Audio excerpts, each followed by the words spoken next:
At 69, she walked away with nothing until her dog started digging where the floor shouldn't move. The courtroom door closed behind Evelyn, and just like that, 40 years of marriage were gone. No house, no future she recognized, only a suitcase, and the old place no one thought mattered anymore. But the first night back, her German shepherd wouldn't stop pawing at the floor, as if something buried beneath it had been waiting for her all along.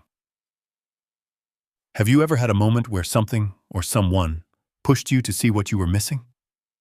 The courtroom was smaller than Evelyn Carter had imagined it would be. Not the kind of place where a life unraveled. Not the kind of room that should hold 41 years of marriage, a grown son, a house filled with decades of quiet routines. It looked like a place for minor disputes, traffic tickets, small claims, things that could be resolved and forgotten before lunchtime. But nothing about this felt small. Evelyn sat perfectly still in the wooden chair, her hands folded neatly in her lap, fingers laced together as if holding themselves in place. At 69, her movements had grown slower, more deliberate. But today, even her breathing felt measured, controlled. The faint hum of fluorescent lights above her seemed louder than it should have been. Across the room, Victor Hale did not look at her. He hadn't since they walked in. He sat beside his attorney, a younger man with sharp features and an expensive suit that looked untouched by time or worry. The lawyer leaned in occasionally, whispering something in Victor's ear. Victor would nod, expression unchanged, his gaze fixed ahead, as if Evelyn were not even in the room. 41 years. Evelyn let the number settle quietly in her mind, not as a protest, not as a plea, just a fact. 41 years, and this was how it ended. The judge cleared his throat, flipping through a set of documents with practiced indifference. Papers shifted, pens clicked. The low murmur of procedure filled the space, clinical and detached. "Mrs. Carter," the judge said, glancing up briefly, "you've reviewed the terms of the settlement?" Evelyn nodded once. Her lawyer, a woman named Linda Garvey, shifted beside her, her voice low but urgent. "We can still contest this," she whispered. "You're entitled to half. The house alone. Evelyn, it's worth millions. You don't have to agree to this." Evelyn turned her head slightly, just enough to meet Linda's eyes. There was kindness there, concern, maybe even disbelief, but no understanding. "It's all right," Evelyn said softly. Linda's brow furrowed. "It's not all right. You built that life too." Evelyn gave a small, almost apologetic smile. "I know." And she did. She had built it. Piece by piece, dinner by dinner, holiday by holiday, the quiet work of a life that no one ever applauded because it was simply expected. She had built it, and now she was letting it go. The judge adjusted his glasses. "For the record, Mrs. Carter, you are agreeing to relinquish your claim to the marital residence and associated assets in exchange for the agreed financial settlement outlined here." A pause. The room seemed to hold its breath. "Do you understand the terms?" Evelyn looked down at the document in front of her. Black ink on white paper. Clean. Final. Her name was already printed at the bottom, and all she had to do was sign. "I understand," she said. Her voice did not shake. Linda reached for her arm. "Evelyn, please, just take a moment. You don't have to do this today." But Evelyn was already reaching for the pen. It felt heavier than it should have. Or maybe her hand had simply forgotten what it meant to decide something for herself. For years, decisions had been small things. What to cook, what to wear to events Victor attended, what time to expect him home, or not home at all. Nothing like this. She placed the pen against the paper. For a brief second, her hand hovered. Not from doubt, from awareness. That this simple motion, would end everything that had defined her for most of her life. Mrs. Victor Hale, hostess of that sprawling, immaculate house, the woman who knew exactly where everything belonged, the woman who never made a scene. The pen moved. Evelyn Carter. The signature was steady, clean, certain. When she finished, she placed the pen down gently, as if returning something borrowed. A faint sound rippled through the room, not quite a gasp, but close enough. Linda leaned back in her chair, stunned into silence. Across the room, Victor finally looked at her. It wasn't anger in his expression. It wasn't relief either. It was something closer to confusion, as if he had expected resistance, negotiation, a fight, as if he had expected her to cling to what they had built. But she hadn't. The judge nodded once, satisfied. Very well. The court accepts the agreement. Just like that. 41 years reduced to a few signatures and a quiet nod. Chairs shifted, papers were gathered. If the machinery of endings moved efficiently toward its conclusion. Evelyn stood. Her knees protested slightly, but she ignored it. She reached for her purse, simple, worn leather, and slipped it over her shoulder. No one stopped her. No one needed to. As she walked toward the door, she could feel eyes on her. The lawyer, the clerk, even Victor. They saw a woman who had just given up everything. A mansion, security, a life most people would fight to keep. But what they didn't see, what none of them could see, was the absence of something else. Fear. Outside, the sunlight hit her gently, warm and blinding after the sterile light of the courtroom. She paused for a moment on the steps, letting her eyes adjust. And then she saw him. Atlas. He was lying near the edge of the parking lot, his large frame stretched across the concrete, head resting on his paws. His coat, once deep and dark, had faded slightly with age, strands of gray threading through the fur around his muzzle. But the moment he saw her, he stood. Slowly, carefully, like an old soldier rising one more time. His ears lifted. His tail gave a single, deliberate wag. Evelyn felt something shift in her chest. Not relief. Not yet. But something close to recognition. There you are, she murmured. Atlas walked toward her, steady and quiet, stopping just in front of her as if to confirm she was really there. His eyes, dark, watchful, held hers for a moment longer than usual. Then he pressed gently against her leg. Solid. Real. Evelyn placed her hand on his head, fingers sinking into the familiar warmth of his fur. She exhaled slowly, a breath she hadn't realized she'd been holding. Behind her, the courthouse doors opened again. Voices spilled out, lawyers discussing schedules, footsteps echoing, life moving forward without pause. Victor's voice rose above the others. You'll regret this. She didn't turn around. You hear me, Evelyn? When you realize you have nowhere to go. She kept her hand resting on Atlas, her gaze fixed ahead. I'm not giving up anything that matters, she said quietly. Whether he heard her or not, she didn't know. And for the first time in a long time, it didn't matter. She adjusted the strap of her purse, gave Atlas a soft nod, and stepped forward, away from the courthouse, away from the life she had just signed away. From the outside, it looked like loss. But there was something in the way she walked, steady, unhurried, almost certain, that told a different story. One that had not yet been spoken. One that had only just begun. The road out of the city stretched long and sun-bleached, cutting through the outskirts like a quiet escape no one noticed. Evelyn drove with both hands steady on the wheel, her posture upright, her eyes fixed ahead. The late afternoon light poured through the windshield, soft and golden, settling across her arms and the worn leather of the steering wheel. Atlas lay curled in the passenger seat, his head resting near the door, watching the passing world in silence. Neither of them made a sound. Traffic thinned quickly. The tall buildings gave way to low structures, then to open land. Strip malls faded into gas stations, then into stretches of desert that seemed to go on forever. It was the kind of landscape that didn't demand attention. It simply existed, patient and unmoving. Evelyn exhaled slowly. The courtroom already felt far away, as if it belonged to another version of her.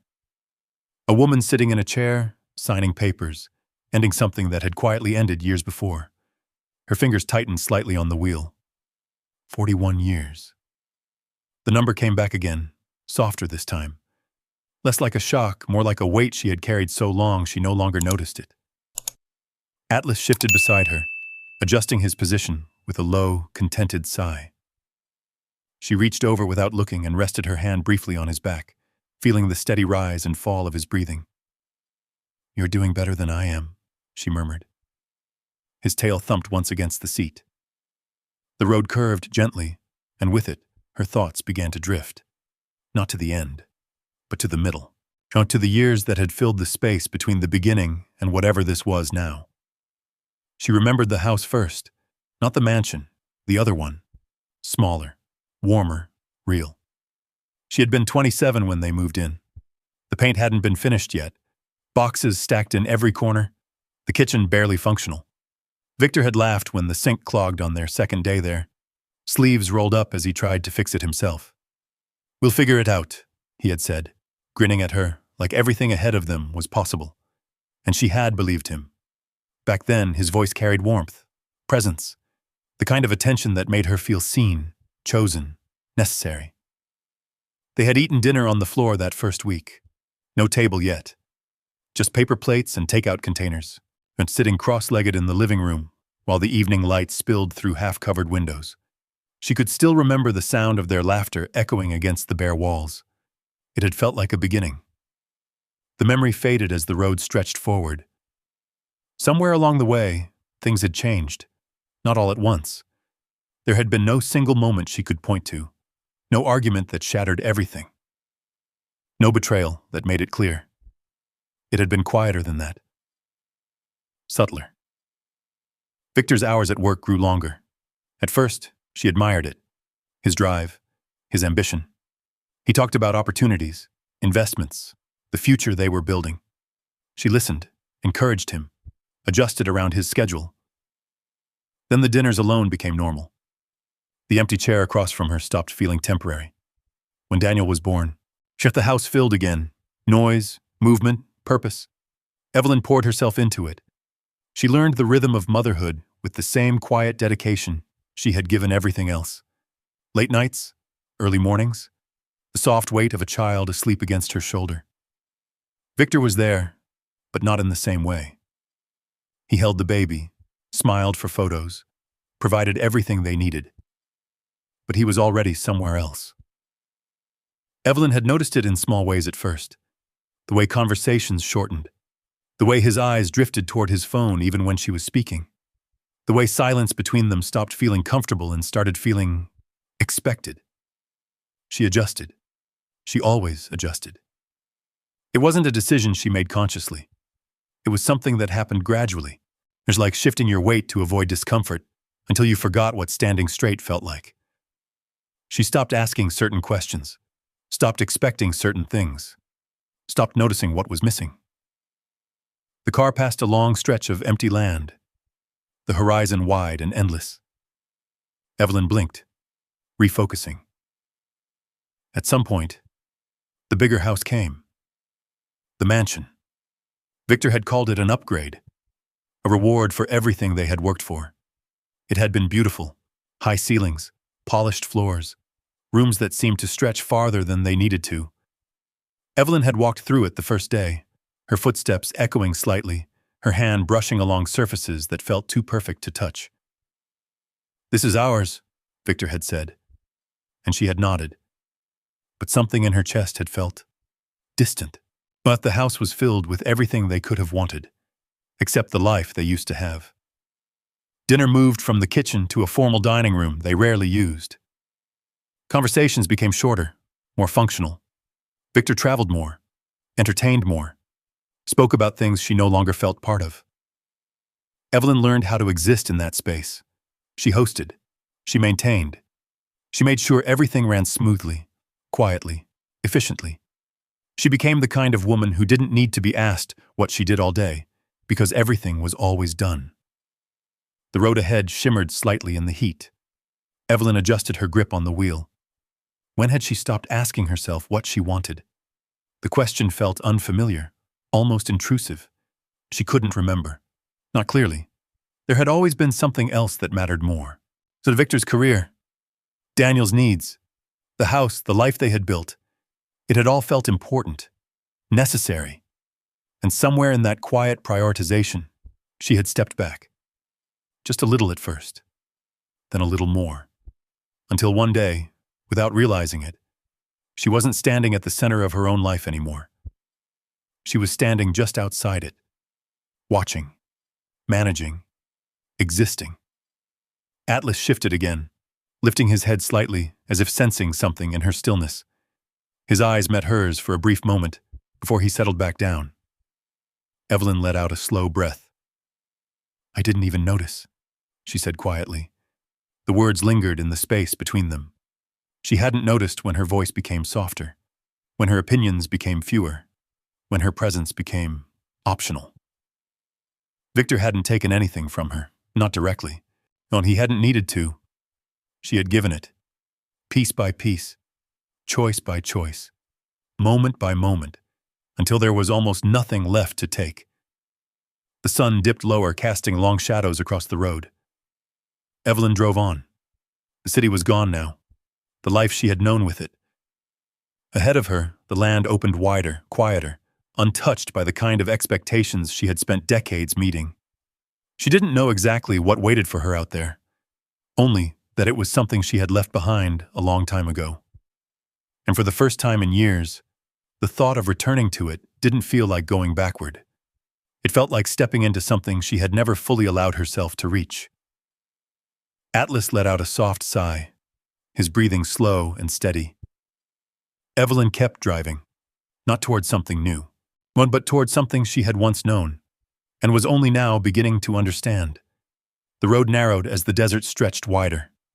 Evelyn slowed the car without thinking, her foot easing gently off the gas as the pavement shifted from smooth asphalt to something rougher, older. The signs became fewer, the houses more scattered. Dust lingered in the air like a memory that refused to settle. Atlas lifted his head, not sharply, not alarmed, just aware. "We're close," Evelyn said, more to herself than to him. The words felt unfamiliar in her mouth. Close to what? She hadn't asked herself that clearly yet. Not during the drive, not in the courtroom, not even when she packed her suitcase that morning with a quiet finality that surprised her. But now, as the land opened into something quieter, and something untouched by the pace of the world she had left behind, the question lingered. Close to what? She turned onto a narrow dirt road lined with brittle shrubs and low, sun-faded fencing.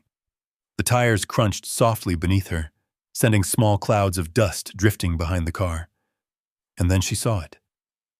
Number 47. The house stood exactly where it always had, slightly set back from the road, its shape low and grounded, as if it belonged to the earth more than the sky. The adobe walls, once a warm cream color, had dulled with time into a soft, uneven gray. The wooden beams along the roofline were weathered, edges worn smooth by decades of sun and wind. It looked smaller than she remembered, and somehow more real. Evelyn brought the car to a stop and turned off the engine. The sudden silence settled around her, thick and immediate. No traffic, no distant hum of city life, just the faint whisper of wind brushing across dry land. Atlas didn't move right away. He sat up slowly, his ears tilting forward, eyes fixed on the house as if studying it. Evelyn followed his gaze. "That's it," she said quietly. The words carried something unexpected. Not doubt, not regret. Something closer to recognition. She opened the car door. The heat met her instantly, dry, steady, wrapping around her like a presence that had been waiting. It wasn't harsh, not aggressive, just there. The ground beneath her feet felt different from the polished floors she had left behind that morning. Uneven, textured, honest. Atlas stepped out beside her, stretching his legs before standing still, his nose lifting slightly as he took in the unfamiliar air. Evelyn reached into her purse and pulled out the key. It was old. Brass, worn smooth at the edges, heavier than modern keys. She had carried it for years without thinking about it, attached to her keychain like something insignificant, something she might need someday, but never quite did. Until now. She walked toward the front door slowly, each step measured, as if the ground itself required a different pace. The porch creaked faintly under her weight. That sound alone, so small, so ordinary, pulled something loose inside her. She had stood here before, not as a visitor, as someone who belonged. Her hand lifted, hovering briefly over the door before she slid the key into the lock. It resisted. For a second, she thought it might not turn at all. That time had sealed this place away completely. But then, a soft click. Oh, the lock gave. Evelyn pushed the door open. The smell reached her first. Dust. Dry wood. A faint trace of something older. Time, settled and undisturbed. She stepped inside. Light filtered through the windows in narrow beams, catching particles in the air that drifted slowly, lazily, as if nothing had moved them in years. The floor beneath her feet was covered in a thin layer of dust, her footsteps leaving clear marks behind her. Atlas followed, his nails clicking softly against the wood. The space was quiet, not empty. There was a difference. Empty felt hollow. This felt waiting. Evelyn moved slowly through the room, her eyes adjusting to the dimness. The outlines of familiar shapes began to emerge. The corner where a small table had once stood. The wall where pictures had been hung. Or the window where sunlight used to pour in during the late afternoon. She walked further inside. The kitchen was just as she remembered it. Smaller than anything she had lived in for decades, but somehow more complete. The cabinets were worn, the countertops dull, but everything felt reachable, real. Her fingers brushed lightly along the edge of the counter, tracing a path through the dust. "I used to stand right here," she murmured. Atlas moved ahead of her, sniffing the air, exploring with quiet curiosity. Evelyn stepped into the hallway, and then she stopped. The bedroom door stood slightly ajar. Her chest tightened, not with fear, but with something deeper, something harder to name. She pushed the door open. The room was almost bare, just the frame of what had once been a bed, the faint outline of where furniture had stood, the window still facing the same direction, letting in a softer, filtered light. She stepped inside, and for a moment, time shifted. Not dramatically, just enough. She could almost see it. The younger version of herself standing in this same space, hair pulled back, sleeves rolled up, laughing about something small and unimportant that had felt like everything at the time. Victor had been there. Different. Closer. Present. Evelyn closed her eyes briefly. The memory didn't hurt the way she expected it to. It didn't feel like loss. It felt like distance. Like looking at a photograph of someone you used to know very well, and realizing you no longer recognize them. She opened her eyes again. The room was just a room. The house just a house. And yet, she felt something she hadn't expected. Not comfort. Not yet. But possibility. Behind her, Atlas let out a low, steady breath and settled near the doorway, as if claiming his place in the space without question. Evelyn turned back toward the front of the house, moving slowly, taking it in piece by piece. This was what she had come back to. Not perfection, not certainty, but something that belonged to her in a way nothing else had in years. She stepped back out onto the porch as the sun dipped lower in the sky, casting long shadows across the dry ground. The world was quiet, unimpressed by what she had lost, unconcerned with what she had given up. It simply existed. And for the first time since leaving the courthouse, Evelyn felt the full weight of where she was. Not in the life she had known, not in the life she had left, but somewhere in between, and standing at the edge of something she didn't fully understand yet. She looked back at the house. Victor had called it worthless, had dismissed it without a second thought, forgotten it entirely. Evelyn exhaled slowly. "Maybe," she said softly, "that's why it's still mine." Atlas lifted his head at her voice, watching her with quiet attentiveness. The light faded further, the desert settling into evening. Evelyn stood there a moment longer before turning back inside, The door closed behind her with a soft, final sound, and in that quiet, unfamiliar space surrounded by dust and memory and something she couldn't yet name, Evelyn Carter felt both completely lost and strangely free. The quiet settled deeper as the last light slipped behind the distant hills. Inside the house, shadows stretched long across the walls, soft and uneven, shaped by the fading glow outside. The air cooled quickly, the desert releasing the heat it had held all day, leaving behind a stillness that felt almost deliberate. Evelyn stood in the center of the living room, her suitcase resting near the door, untouched since she had brought it in. There was no sound, no hum of appliances, no distant traffic, no echo of a television playing in another room. Just silence. She wasn't used to that kind of silence. In the mansion, there had always been something, air conditioning cycling on and off, distant city noise filtering through glass windows, the faint buzz of electronics that never truly powered down. Here there was nothing to fill the space, and for a moment it pressed in on her. Atlas moved first. He walked slowly across the room, and his nails tapping softly against the wooden floor, then circled once before settling near the wall. He lowered himself carefully, his body easing down with the quiet stiffness of age. Evelyn watched him. "You don't seem worried," she said. Atlas blinked once, then rested his head on his paws. She gave a small breath that almost resembled a laugh. "Good," she murmured, "because I'm not entirely sure what I'm doing." The words didn't echo. They simply existed. Evelyn bent down and opened her suitcase. Inside were only the essentials: clothes folded neatly, a small toiletry bag, a few personal items she had packed without thinking too hard about what they meant. There had been no time for sentiment, or maybe she hadn't allowed herself that. She pulled out a thin blanket and shook it gently, while watching the dust in the air shift and swirl in the dim light. Then she looked around. No bed, no furniture, nothing prepared. Just space. She hesitated for a moment, then spread the blanket across the floor in the corner of the living room where the wood felt slightly smoother, less worn.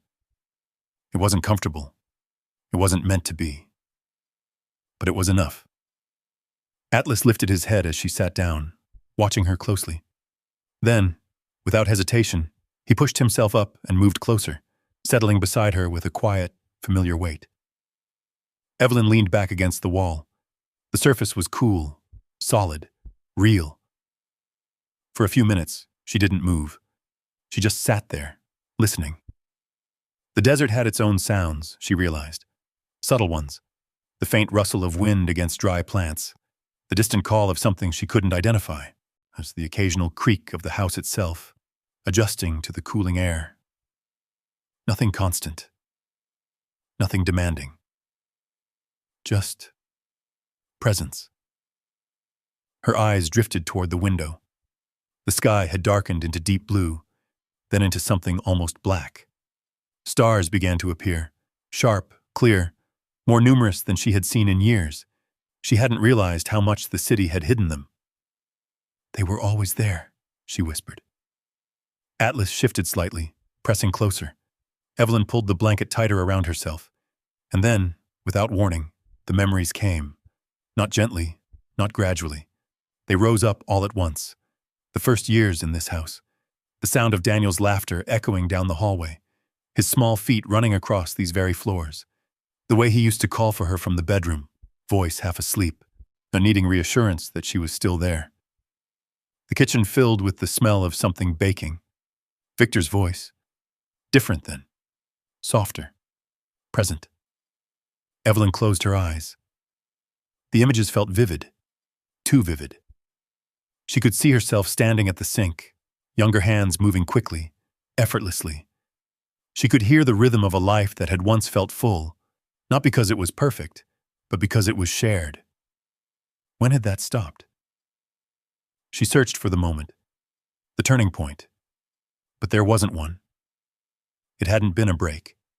It had been a drift. A slow, quiet shift that no one noticed because it didn't demand attention. Until it was too late. Evelyn opened her eyes again. The house returned. Still. Silent. Unchanged. Except for her. I thought it was enough, she said softly, the words barely forming. Atlas lifted his head slightly, his ears twitching at the sound of her voice. I thought if I just kept everything together. She paused, her throat tightening slightly. If I didn't ask for too much. If I didn't make things harder. The sentence faded. She didn't finish it. Because she didn't need to. The truth was already there. In the quiet. In the emptiness she had carried long before she ever walked out of that courtroom. Evelyn leaned her head back against the wall, her gaze drifting upward. The ceiling above her was simple, unpolished, imperfect. And yet, she could trace every line of it with her eyes. There was nothing to distract her here, nothing to hide behind. For the first time in years, there was no role to play, no expectations to meet, no version of herself she needed to maintain. Just herself. No, the thought felt unfamiliar, unsteady, but not unwelcome. Atlas let out a slow breath, his body relaxing completely now, his presence steady and grounding. Evelyn reached out, her hand finding his fur, fingers resting there lightly. I don't know what comes next, she admitted. The words didn't feel like fear. They felt like honesty. Outside, the wind shifted slightly, brushing against the house with a soft, almost comforting sound. Evelyn closed her eyes, not to escape, but to rest. The floor was hard beneath her, the air cool, the silence deep and uninterrupted. It should have felt unbearable. Instead, it felt real. And somewhere between the discomfort and the quiet, between the memories and the unknown ahead, Evelyn Carter, for the first time in a very long time, stopped pretending. Morning came quietly. No alarm clock, no distant traffic, no schedule pressing against her before she even opened her eyes. Just light. Soft, pale sunlight filtered through the window, stretching slowly across the wooden floor until it reached her face. Evelyn stirred, her body stiff from the hard surface beneath her. For a moment, she didn't move. She simply lay there, listening. The house was silent. Too silent. She pushed herself up carefully, her back protesting, her joints reminding her that comfort had been traded for something else. Good morning, she said softly. Atlas was already awake. He stood near the far wall of the room, his posture alert, his head slightly lowered as if he were listening to something she couldn't hear. That's new, Evelyn murmured. Usually he would greet her. Come closer. Check on her in that quiet, steady way he always had. But now, he didn't move. He was focused. Evelyn rose slowly, brushing dust from her clothes, and walked toward him. What is it? Atlas didn't respond. Instead, he took a small step forward and scratched at the floor. Once, then again. The sound was sharp against the silence, nails against wood, dry and deliberate. Evelyn frowned slightly. Hey, she said gently. There's nothing there. Atlas paused, glancing at her briefly, then returned his attention to the same spot. Scratch, scratch. The rhythm was slow, not frantic, not panicked, intentional. Evelyn watched him for a moment longer, then shook her head. Probably just the new place, she said, more to reassure herself than anything else. She turned away, moving toward the front of the house. The morning air drifted in through a cracked window, carrying with it the faint scent of dry earth and something green in the distance. There were things to do, plenty of them. The house wasn't going to fix itself. She found the kitchen sink and turned the faucet. Nothing. She tried again, adjusting the handle. Still nothing. Of course, she murmured. She moved through the house, testing switches, opening cabinets, checking what still worked and what didn't. Most of it didn't. No power. No running water. Dust layered across every surface like a quiet declaration of how long the house had been left alone. Evelyn rolled up her sleeves. All right, she said under her breath. We start here. She found an old broom in the back corner of a closet, its bristles worn but usable, and it felt unfamiliar in her hands, not because she had never cleaned before, but because it had been a long time since she had done it herself. In the mansion, everything had been handled, quietly, efficiently, by someone else. Evelyn stepped into the living room and began to sweep. The sound was steady, grounding, each movement clearing a small space, revealing the floor beneath years of neglect. Dust rose into the air, catching the light, then settled again. It was slow work, but it was honest. Behind her, Atlas scratched again. Evelyn paused, the broom mid-motion. She turned slightly. He was back in the same spot, same position, same focus. Scratch, scratch. This time it was louder, more insistent. Evelyn walked over, setting the broom aside. "Atlas," she said, a little firmer now. "Enough." He stopped, but looked at her, but didn't move away. His eyes held something she hadn't seen before. Not confusion, not anxiety. Certainty. Evelyn hesitated, then reached down and ran her hand over his back. "It's just a floor," she said quietly. Atlas exhaled softly, but didn't relax. After a moment, he stepped back, but only a step, as if giving her space, not surrendering the place. Evelyn glanced down at the spot. The wood looked like the rest of the floor, worn, a little uneven, nothing unusual. She tapped it lightly with her foot. Solid. She exhaled and stepped away. "There's nothing there," she repeated. And this time, she meant it. She returned to her work.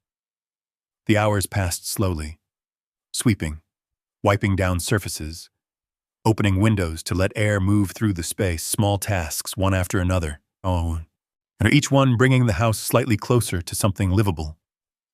Her hands grew sore. Her shoulders ached. But there was a rhythm to it, a sense of movement forward. Every now and then she would glance toward Atlas, and every time, he was there, near that same spot, watching, waiting, occasionally scratching again, softer now, as if reminding her. By late afternoon, Evelyn stepped back and looked around. The difference wasn't dramatic, but it was visible. The floors were clearer, the air lighter, the house breathing again, in its own quiet way. She wiped her hands on a cloth and walked toward the door, stepping outside for a moment. The sun was lower now, casting long shadows across the ground. The world beyond the house was still, unbothered. Evelyn took a slow breath. This was her life now. No, not the one she had left, not the one she had imagined, but the one she was standing in. Behind her. Scratch. She closed her eyes briefly, then turned back inside. Atlas stood over the same spot, his posture unchanged. This time, when he looked at her, there was no hesitation, no uncertainty, just that same steady, quiet insistence. Evelyn walked toward him slowly. Her gaze dropped to the floor again. The same wood, the same worn surface. But now, she wasn't looking at it the same way. "What is it?" she asked, softer this time. Atlas lowered his head slightly and pressed his paw against the floor. Once. Firm. Deliberate. Evelyn stood there for a long moment, listening. Not to the house, not to the silence, but to something she couldn't yet explain. Then she shook her head gently. "Tomorrow," she said. Atlas didn't move. Evelyn stepped past him, reaching for her blanket as the light began to fade again. The house grew quiet once more. But this time, the silence felt different. Not empty, not peaceful, but waiting. And somewhere beneath the surface of that worn wooden floor, something remained, unseen, unanswered, and unwilling to be ignored. The next morning arrived with a sharper light. Evelyn woke before the sun fully rose, her body stiff, her mind already awake. For a moment, she stayed still on the floor, listening again, to the silence, to the faint wind, to the unfamiliar rhythm of a place that didn't ask anything from her. Then she sat up, Atlas was not beside her. She turned her head. He stood in the same spot, the same exact spot. His body angled slightly forward, ears alert. Had his gaze fixed downward, as if whatever had captured his attention the day before had not left him overnight. Evelyn exhaled slowly. "You're persistent," she said. Atlas didn't respond. He simply pressed his paw lightly against the floor again. Once. Evelyn rubbed her hands over her face. "Not today," she murmured. "We've got other things to figure out first." She stood carefully, her joints protesting, and reached for her shoes. The floor was still cool beneath her feet, the air crisp with early morning desert chill. There were priorities now: water, power, food, things she had not thought about in years, not because she didn't understand their importance, but because they had always been handled, automatically, quietly, by systems she had never questioned. She stepped outside. Oh, the morning air was cooler than she expected, carrying a faint smell of dust and sage. The horizon stretched wide, the sky slowly shifting from pale gray to soft gold. It was beautiful, but beauty didn't solve anything. Evelyn glanced back at the house. "It needs work," she said under her breath. Atlas stepped out behind her, but before following, he turned his head back once more toward the doorway, toward that same place inside. Then he joined her. The town wasn't far. A 10-minute drive down the road brought her to a small cluster of buildings, nothing like the polished neighborhoods she had known, but alive in a quieter, more grounded way. A gas station, a diner, a hardware store with a faded sign that had likely been there for decades. Evelyn parked slowly, taking it all in. No one looked at her. No one recognized her. And for the first time in years, that felt right. Inside the hardware store, the air smelled of wood, metal, and something faintly familiar. Work. A man behind the counter looked up briefly. Mid-50s, weathered face, steady eyes. "Morning," he said. "Morning," Evelyn replied. She hesitated for a moment, then stepped forward. "I just moved into a place out on County Road 6, she said. "Old adobe house. I think it's been empty a while."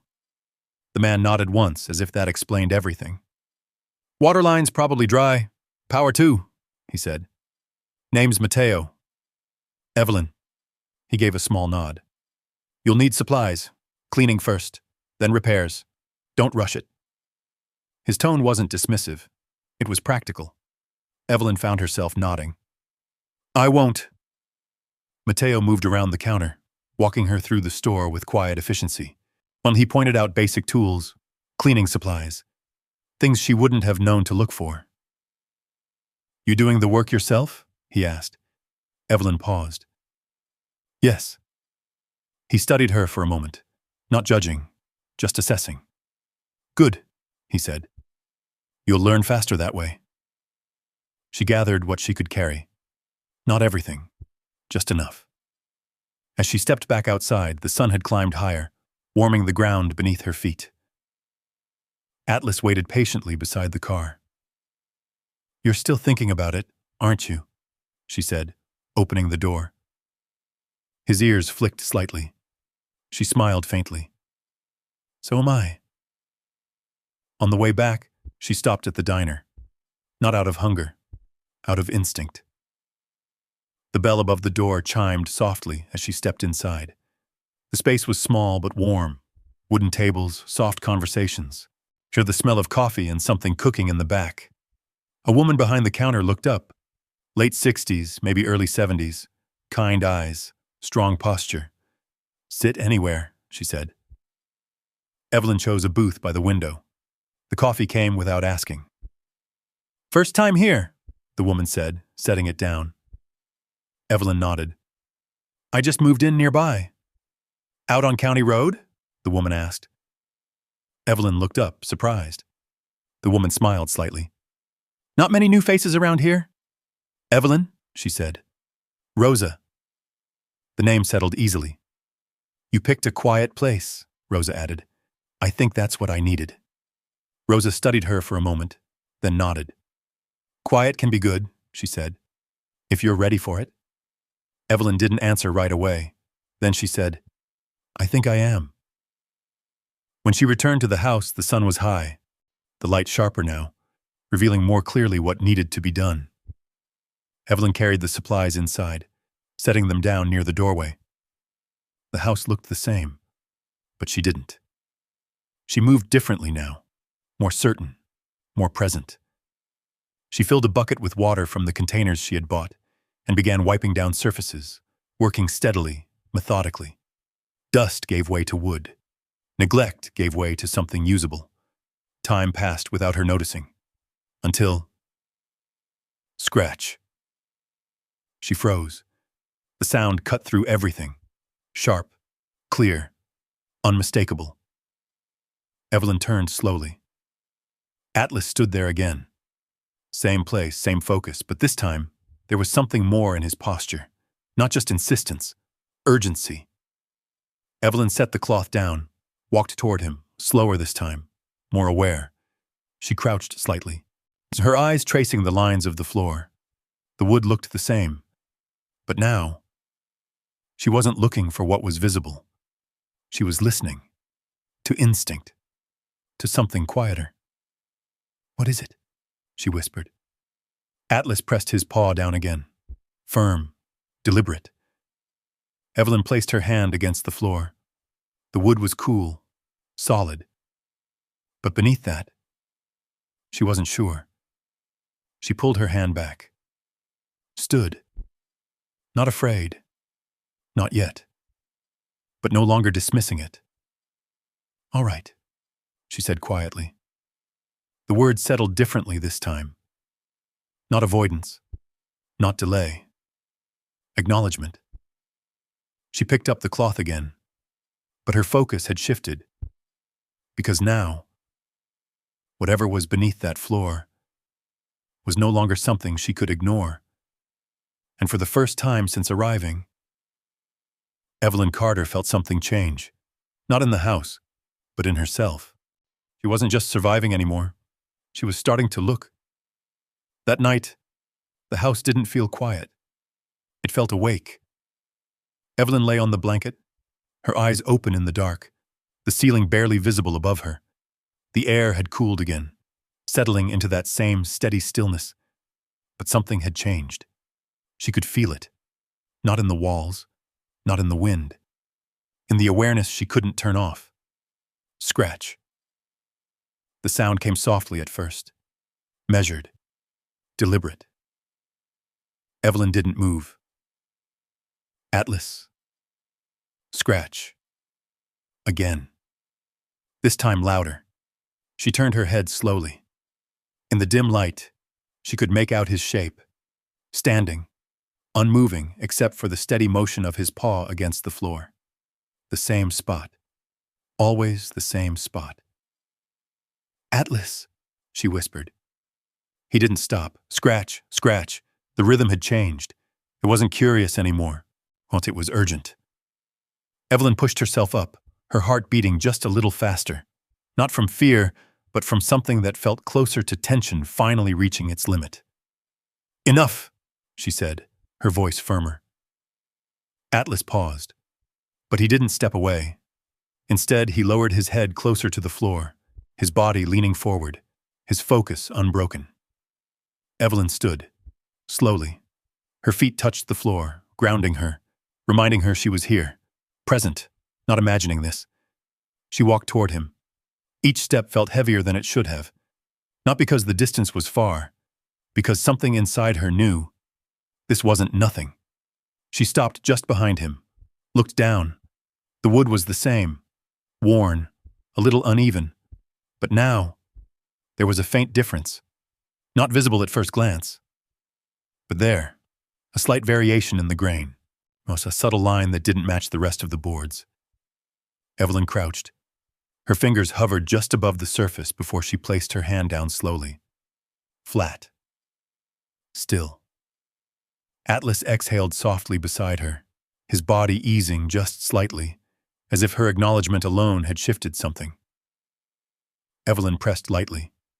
Nothing moved. She knocked gently with her knuckles. A dull, solid sound.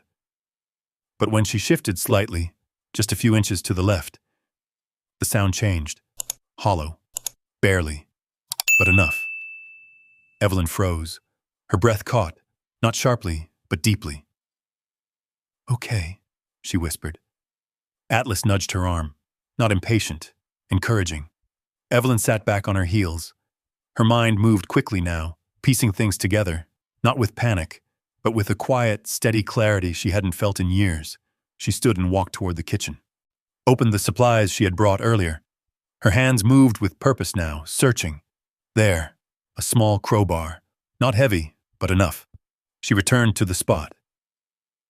Atlas stepped aside, giving her space but not leaving. Never leaving.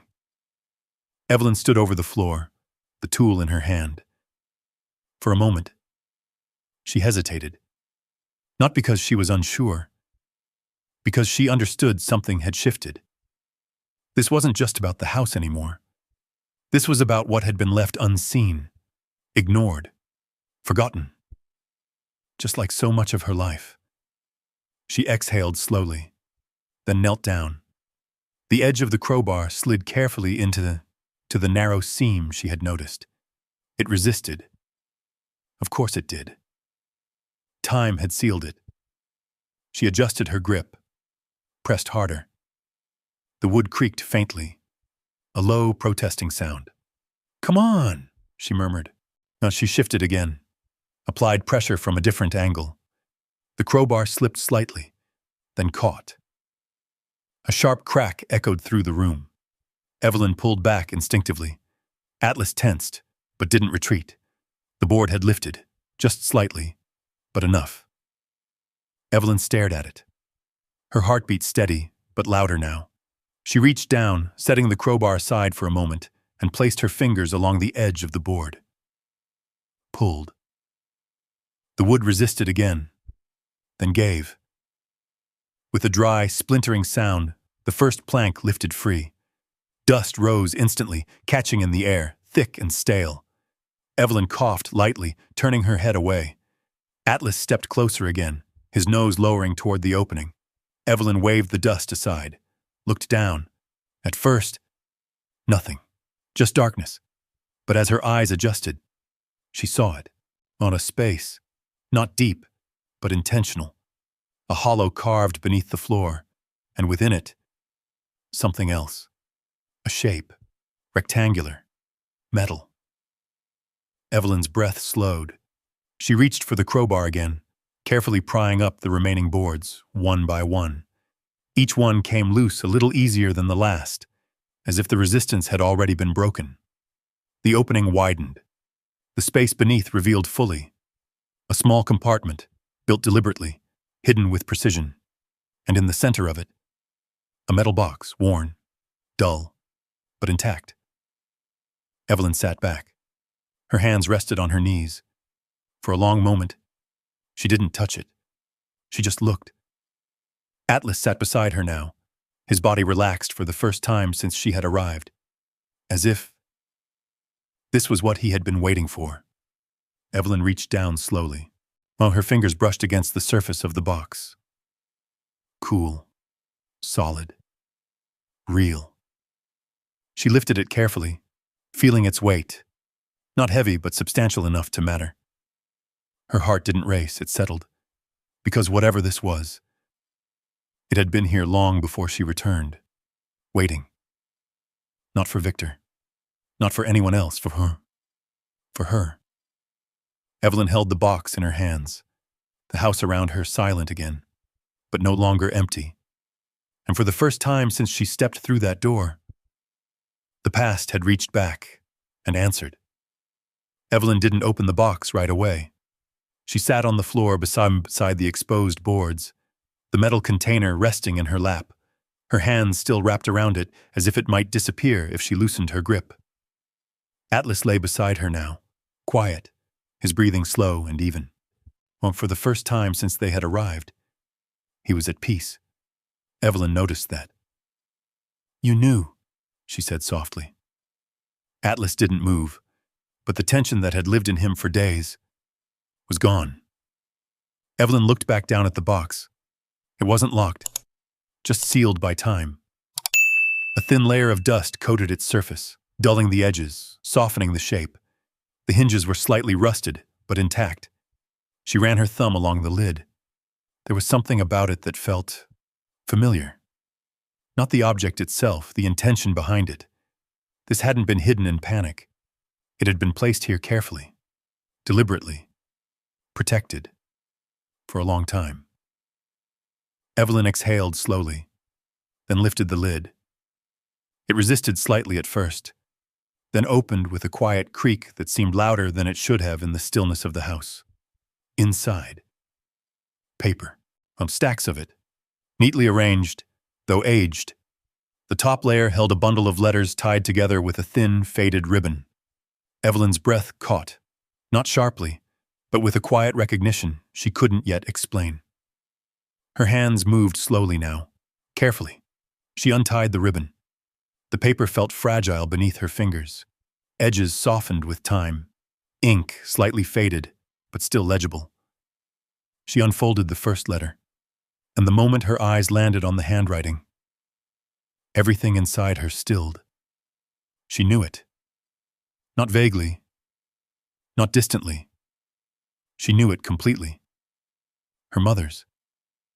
Evelyn's fingers trembled just slightly as she traced the familiar loops and lines, the careful way each word had been formed. She hadn't seen that handwriting in decades. Not since before, she swallowed, before everything changed. She began to read. "Oh, my dearest Evelyn." The words were simple, gentle, but they carried a weight that settled deep. Evelyn read slowly, her eyes moving carefully across each line, absorbing not just the meaning, but the presence behind it. The letter wasn't long, but it was enough. Her mother had written about the house, about why she had kept it, about why it mattered. "You will not always understand the life you choose," the letter read, "but I wanted you to have a place that would always belong to you, no matter what that life becomes." Evelyn's throat tightened. She hadn't known. Not like this. She had known the house was hers, technically, but not why it had been protected, not why it had never been sold. She set the first letter down gently, her hand lingering on it for a moment before reaching for the next, and the next. How each one built on the last. Not instructions, not warnings, just understanding. Her mother had seen something Evelyn hadn't yet lived, but would. The box held more than letters. Beneath them she found photographs. Old ones. Edges curled, colors softened with age. She lifted one. A younger version of herself stared back. Standing in front of this very house. Hair pulled back, sleeves rolled up. A look in her eyes she barely recognized now. Alive, present, certain. Evelyn stared at the image longer than she meant to. She didn't remember posing for it, but she remembered the feeling of being fully there. She set the photograph aside. Underneath it, a journal, bound in worn leather, the edges frayed, the pages thick and yellowed with time. Evelyn hesitated before opening it. Then she did. Well, the first page held the same handwriting, her mother's. But this wasn't a letter. It was something else. A record. A collection of thoughts, plans, reflections. Evelyn flipped through slowly, her eyes scanning lines that spoke of things she had never been told. Dreams. Not for herself, for Evelyn. A space. A place where people could gather, learn, share, grow. Not a business. Not something built for profit. Something built for connection. Evelyn's breath slowed as she read. Her mother had written about it in detail. The house wasn't just a home. It had been meant to become something more. Something Evelyn had once spoken about, long ago. She closed her eyes briefly. The memory surfaced. Not clearly, but enough. A conversation at a kitchen table. Her younger voice was full of ideas she had never followed through on. Victor had laughed. Not cruelly, but dismissively. "It's a nice thought," he had said, "but that's not how the real world works." Evelyn opened her eyes again. Her gaze dropped back to the journal. Page after page of possibility. of belief, of a future that had been imagined for her before she had traded it for something else. She sat very still, the house around her quiet, Atlas beside her steady, grounding. Her hands rested on the open journal, her fingers pressed lightly against the page, and for the first time, she understood something clearly. This wasn't something new. This wasn't something she had found. This was something she had left behind. Not by accident. Not by force. By choice. Small choices. Quiet ones. Made over time. Evelyn closed the journal slowly, her hands no longer trembling. Just steady. She looked around the house. The worn floors. The open space. The dust still clinging to corners she hadn't reached yet. It didn't look like much. Not yet. But it wasn't empty. It had never been empty. She glanced at Atlas. He had laid his head down again, his eyes half closed, calm. "You brought me back here," she said softly. He didn't respond, but he didn't need to. Evelyn looked back at the box, at the letters, the photographs, the journal, everything that had been hidden, everything that had waited. Not to surprise her, but to remind her. She reached out and gently closed the lid, not because she was done, but because she understood. Whatever came next wouldn't be about what she had lost, and it would be about what had always been here, waiting for her to see it. Evelyn didn't move for a long time after closing the box. The house had gone quiet again, but it wasn't the same silence as before. It no longer felt empty or uncertain. It felt full. Not with noise, with presence.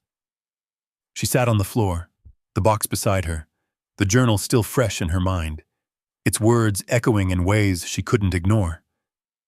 Atlas shifted slightly, his head resting against her leg, grounding her, keeping her here. Evelyn exhaled slowly and reached for the journal again. This time, she opened it with intention. Not curiosity. Recognition. She turned a few pages, her eyes moving more carefully now, not scanning, but absorbing. The handwriting felt alive, each word written with purpose, not just for expression, but for preservation. Yeah, her mother hadn't just recorded thoughts. She had recorded belief in her. Evelyn paused on a page that looked more worn than the others, the edges softened from being opened more than once. She read it slowly. "If you ever feel like you've disappeared into someone else's life, come back to the place where you still exist." Evelyn stopped. Her breath caught, not from surprise, but from the weight of something that felt too precise to be coincidence. She read the line again, then closed her eyes. And this time, the memory didn't drift in. It returned. Clear, sharp. She was younger, standing in this same house. The kitchen was alive then, sunlight filling the space and the sound of something simmering on the stove. Her mother stood nearby, watching her with that same quiet attention she had always carried. "You don't have to follow the life everyone expects of you," her mother had said. Evelyn remembered laughing, lightly, dismissively. "I'm not," she had replied. "I'm choosing it." Her mother had nodded, but not in agreement, in understanding. "You are," she had said. "Just make sure it's still yours." Evelyn opened her eyes. The house returned around her, still, unchanged. Except now. She understood what her mother had meant. Not at the beginning, but at the end. Somewhere along the way, she had stopped choosing and started adapting, adjusting, becoming what was needed, what was expected, what was easier. The realization didn't hit her all at once. It settled. Slowly. Deeply. Like something that had always been there, finally allowed to surface. Evelyn turned another page. More notes, more thoughts, plans. And her mother had written about the house as if it were alive. Not in a mystical way, but in a practical one. A space meant to be used, shared, open, not just lived in. Evelyn's fingers traced the margin of the page. She could see it now. Not clearly, not fully formed, but enough. The idea, the intention, the life that had once felt possible before it had been quietly set aside. Atlas let out a soft breath, his body relaxing further. Evelyn looked down at him. "You stayed," she said quietly. He didn't move, but his presence answered in ways words didn't need to. Evelyn leaned back slightly, her gaze drifting toward the window. The light had shifted again. Late afternoon now. Time had passed without her noticing. For the first time in years, she hadn't been thinking about what needed to be done next. She had simply been present. The thought felt unfamiliar, but not uncomfortable. Evelyn stood slowly, her body adjusting, her balance steady. She looked around the room. Really looked. Not as someone passing through, not as someone comparing it to what she had left behind, but as someone seeing it for what it was. The space, the potential, the truth. Her eyes moved across the walls, the floors, the structure that had held so much of her past, and now, quietly, her future. "This isn't about going back," she said softly. The words felt important, clear. "This is about starting from where I left myself." Atlas lifted his head slightly, watching her. Evelyn walked toward the kitchen. Not with hesitation, not with uncertainty, with intention. She picked up the cloth she had set aside earlier, but ran it across the counter again. Not as a task, as a beginning. The movement felt different now. Not survival, not distraction. Creation. Small, simple, but real. The dust came away in slow, steady lines, revealing the surface beneath. Evelyn paused, looking at what she had uncovered, then continued. Each motion deliberate, each action connected to something deeper than necessity. Outside, the wind shifted again, brushing softly against the house. Inside, something else had shifted too. Not loudly, not dramatically, but completely. Evelyn Carter was no longer standing at the edge of her life, looking back. She had stepped into it. Not the life she had lost, the one she had left behind. And for the first time, she wasn't wondering what she should do. She was beginning to know. Not all of it. Not yet. Oh, but enough to move forward. Atlas stood and walked beside her, his steps steady, his presence constant. Evelyn glanced at him briefly, a faint smile touching her expression. "All right," she said. Not to the house, not to the past, to herself. And this time, there was no hesitation in it at all. The next morning didn't feel like a continuation. It felt like a beginning. Evelyn stepped outside just after sunrise, the air still cool, the sky stretching wide in pale shades of gold and blue. She stood on the porch for a moment, letting the quiet settle around her, not as something empty, but as something open. Behind her, the house waited, not as it had before, not as a place she had returned to out of necessity, but as something she had chosen. Atlas stepped out beside her, his movements slower but steady. He paused, looking out across the land, then back at her, as if checking, as if confirming. "We're not just staying," Evelyn said softly. "We're doing something." The words felt simple, but they carried weight. Inside, the house still needed everything: repairs, cleaning, structure. But now Evelyn didn't see a list of problems. She saw steps. She moved through the rooms with a different kind of awareness, her hands already reaching for what needed to be done. The floors had been cleared in places. The air was moving better through the open windows. Light reached further inside than it had just days before. It wasn't much, but it was enough to begin. By mid-morning, she was back in town. The hardware store felt less unfamiliar now. Mateo looked up as she entered, giving a small nod. "You came back," he said. "I said I would," Evelyn replied. He watched her for a moment, then glanced at the supplies she carried from before. "You started?" Yes.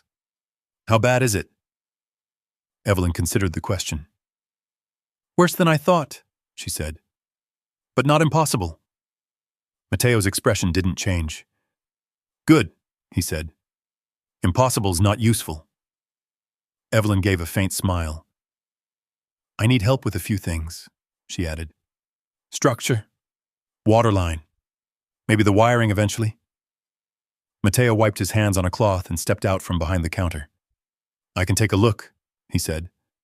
No hesitation, no negotiation. Just a statement. Evelyn nodded. That would help? He glanced at Atlas, who stood quietly beside her. Dog found something, didn't he? Mateo said. Evelyn paused. How do you know that? Mateo shrugged slightly. They always do. He didn't ask more, and she didn't explain. Not yet. They drove back together in silence, Mateo following her car down the dirt road. When they arrived, he stepped out slowly, taking in the house with a practiced eye. He walked around it once, then again, checking the foundation, the roof line, the windows. Finally, he stepped inside. Evelyn watched him move through the space, noting what she had begun to see, but with a level of clarity she didn't yet have. Structure's good, he said, after a few minutes. Better than most places left this long. Evelyn exhaled. That's something. Waterline needs work. Wiring too. But it's fixable. He turned to her. You planning to live here? Or do something else? The question hung in the air. Evelyn didn't answer immediately, because for the first time, the answer wasn't obvious. She looked around. The space, the light, the quiet. And then, she saw it. Not clearly, not completely, but enough.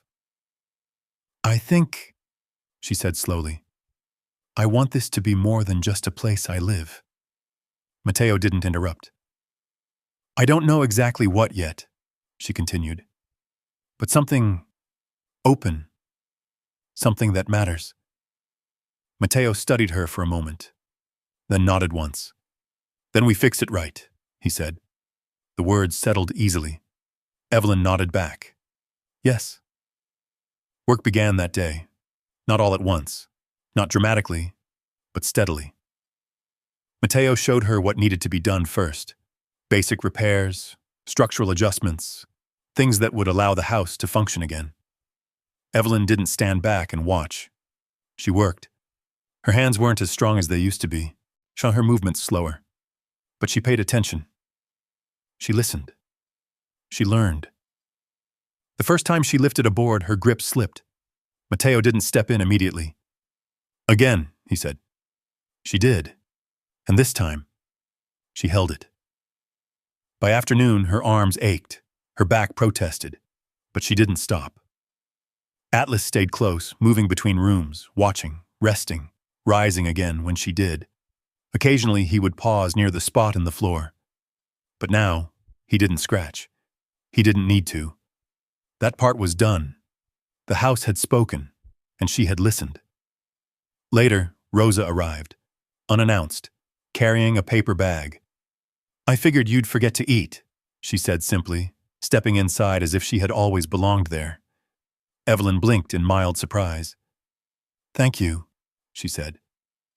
Rosa looked around. Oh, you're changing it already. Trying to. Rosa set the bag down. Trying is how it starts. They ate standing in the kitchen. Simple food, shared without ceremony. Mateo joined them briefly, then returned to his work. The conversation was light, but real.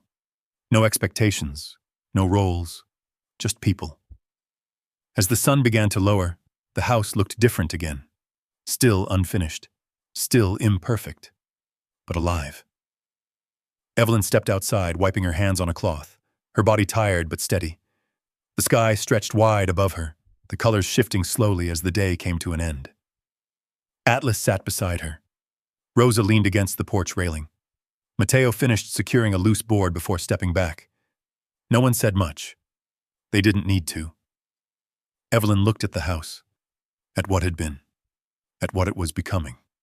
And for the first time, she didn't feel like she was rebuilding something lost. She felt like she was creating something new, not quickly, not perfectly, but intentionally. She took a slow breath. "I think this place is going to matter," she said.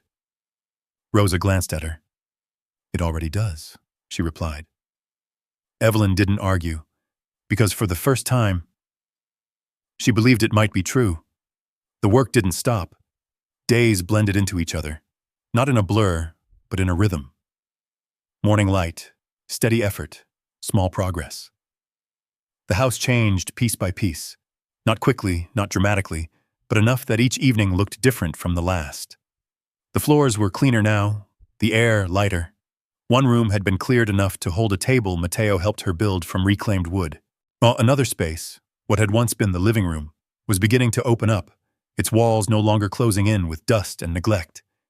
And outside, the land felt less distant. Rosa had started coming by regularly, sometimes with food, sometimes just to sit and talk while Evelyn worked. Mateo came when he said he would, always focused, always practical. And Atlas moved through it all with quiet certainty, his earlier urgency replaced by a calm that felt earned. It was mid-afternoon when the sound came. A car. Not the familiar low hum of Mateo's truck. Something smoother, heavier. Evelyn paused, the cloth still in her hand, her body stilling before her mind caught up. The car approached slowly, tires crunching against the dirt road, then stopped.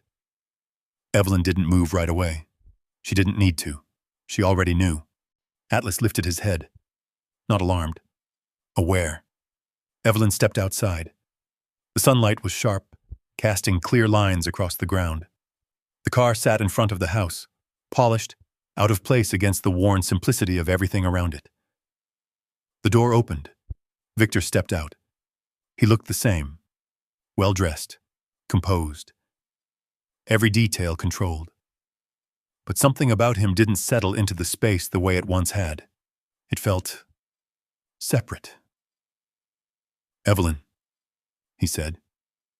Her name sounded unfamiliar in his voice. Not wrong, just distant. She stood on the porch, her posture steady, her hands relaxed at her sides. "Victor." He glanced at the house, took in the changes, the open windows, the repaired boards, the subtle signs of life returning. "You've been busy," he said. Evelyn didn't respond to that. She waited, until Victor stepped closer, his shoes pressing into the dirt in a way that looked almost uncomfortable for him. "I had to see it myself," he continued. "I didn't think you'd actually stay here." "I didn't think you'd come," she replied. He gave a small, tight smile. "I've been doing some research," he said, "about the area, the land values out here. They're rising, faster than expected." Evelyn said nothing. Victor looked at her directly now. "That property, this property, it's worth more than you think." Evelyn felt the words land, not as temptation, as confirmation. "You came here to tell me that?" she asked. Victor exhaled slightly. "I came here to make you an offer." The word hung in the air. Offer. Evelyn remained still. "You don't need to live like this," he said, gesturing lightly toward the house. "We can fix what happened, adjust the settlement. You can come back, or, if you prefer, we can sell this place. You'd walk away with more than enough." Evelyn looked at him. Really looked. The same man she had spent decades beside. The same voice, the same certainty. But now, there was something missing. Or maybe, something she had finally stopped giving him. "I'm not selling," she said. Victor blinked, just slightly. "You should at least consider it," he replied.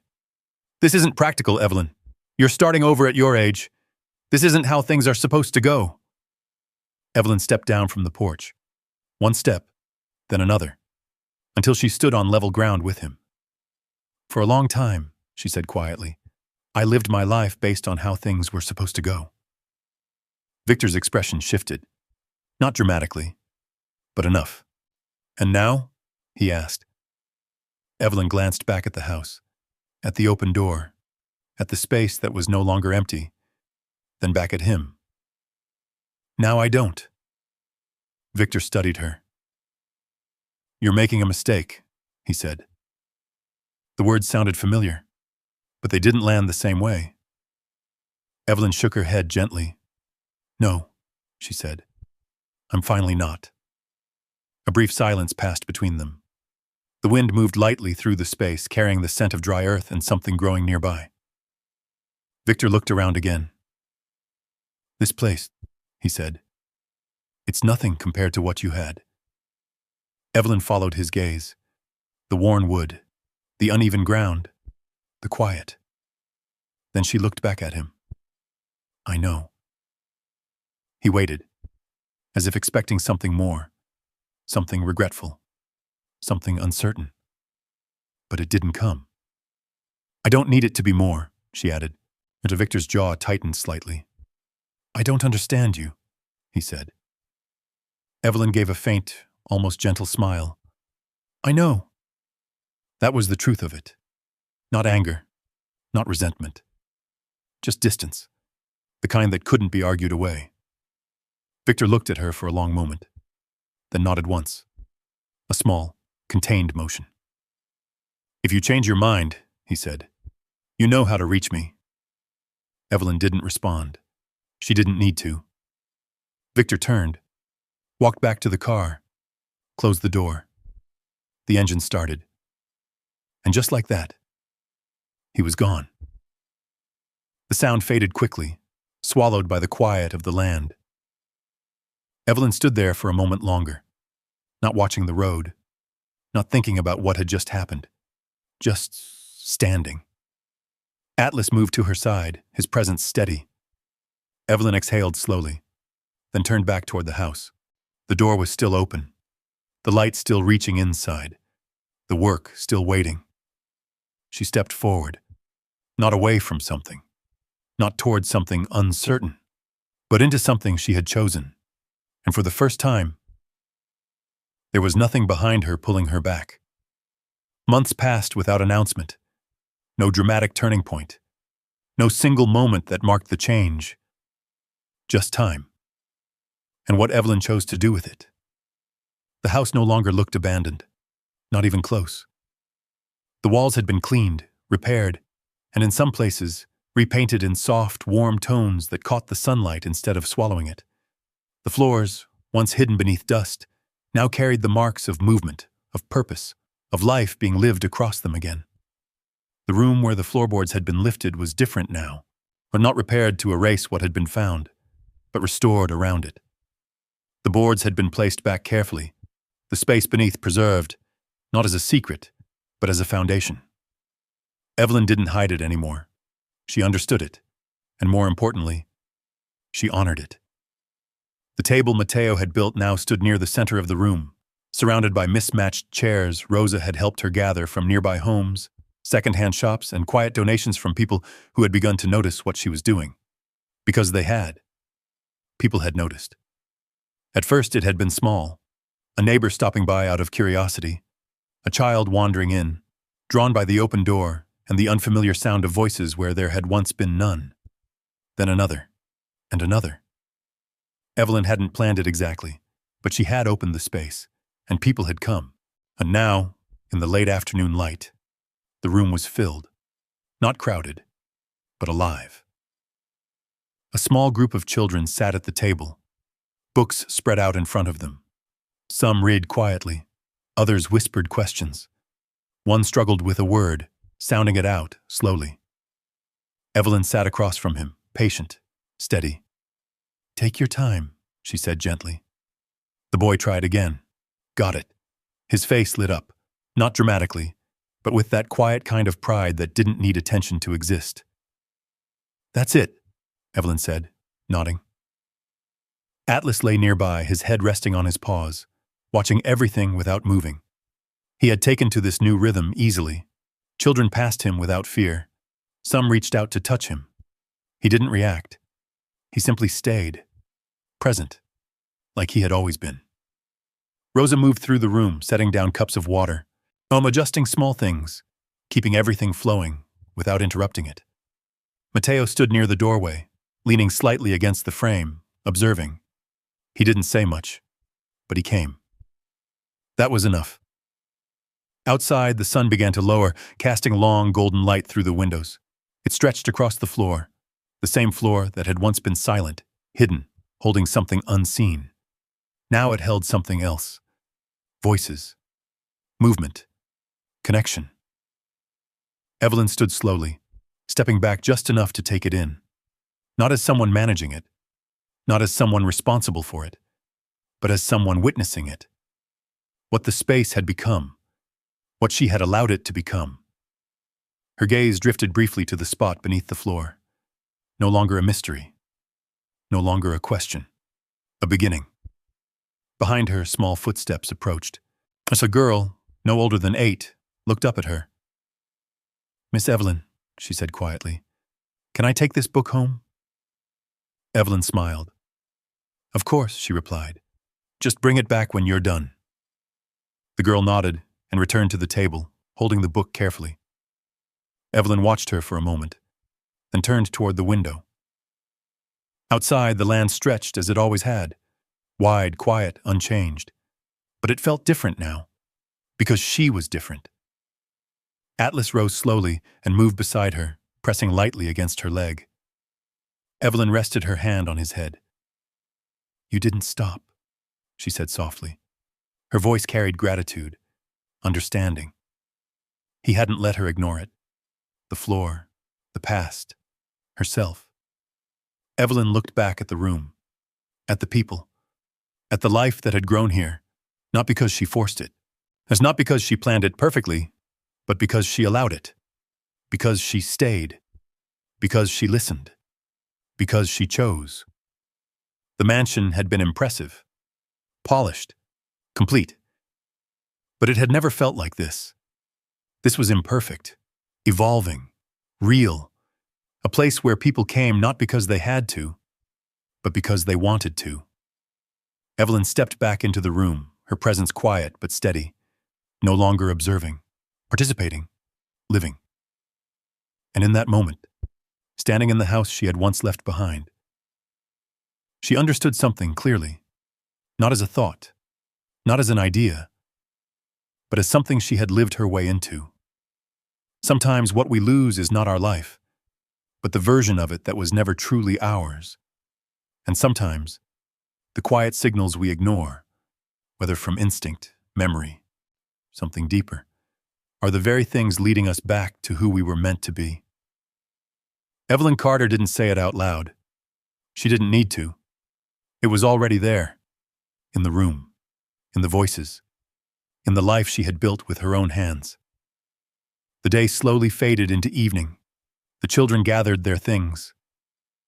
Rosa turned off the lights one by one. Matteo stepped outside. Atlas followed Evelyn to the door. She paused there for a moment, not because she was unsure, but because she recognized it. The difference. She stepped out onto the porch. The sky just wide above her, filled with stars she could now see clearly. The same sky, the same land, the same how, but nothing about it still the same, because it wasn't the same. Evelyn took a slow breath, then another, and for the first time, not just in a long time, but ever, she felt exactly where she was supposed to be. Some endings don't close the line, they quietly open the one that was waiting all along. Evelyn didn't find something new, she found what she had forgotten to choose. If you were in her place, would you have walked away from everything for a chance to start over, or held on to what feels safe? Tell me honestly in the comment, and if stories stay with you, consider subscribing. There are more journeys like this waiting to be told.